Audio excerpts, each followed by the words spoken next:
Bienvenue à Montrouge, aux portes de Paris, où en 2024 sortira de terre un nouvel immeuble de 6 étages dédié au co-living, en français l'habitat partagé.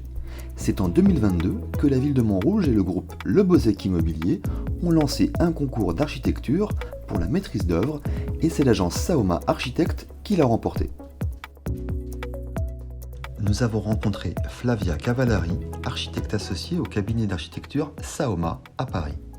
Elle nous décrit tout d'abord les convictions architecturales de l'agence. Ici à l'agence, on porte la conviction que nature et urbanité ne sont pas des éléments opposés et le rôle de l'architecte il est justement de les associer pour faire des réponses, un équilibre entre les modes de vie urbains et une qualité de vie qui permet de créer des espaces agréables et naturels. Cette volonté-là, elle porte aussi sur un axe de développement de la ville de Montrouge, donc elle est tout à fait en phase avec la politique urbaine qui est menée par la ville et qui vient justement se développer sur cet axe majeur sur lequel se trouve le projet, donc l'avenue de la République.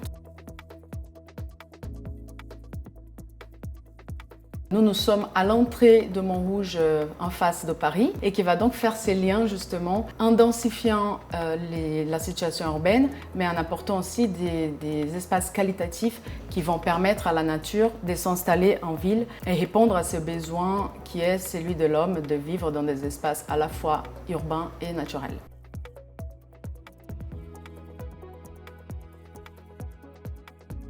Donc on a voulu s'implanter dans la continuité des bâtiments existants, mais en créant une diversité architecturale.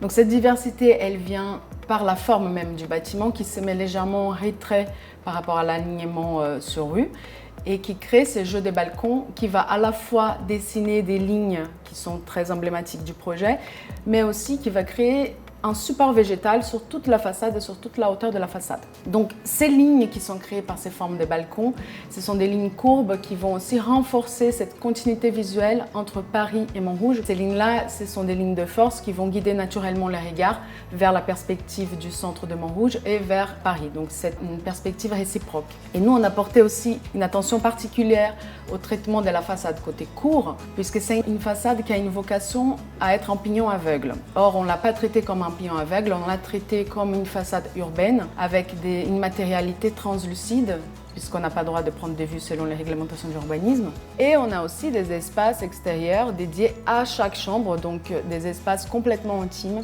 où on a toujours un peu de végétation, des natures qui sont même à l'échelle de la plus domestique du projet. Donc ça, c'est quelque chose également qui nous a démarqué lors du concours parce qu'on était la seule équipe qui a prévu des espaces extérieurs par chambre.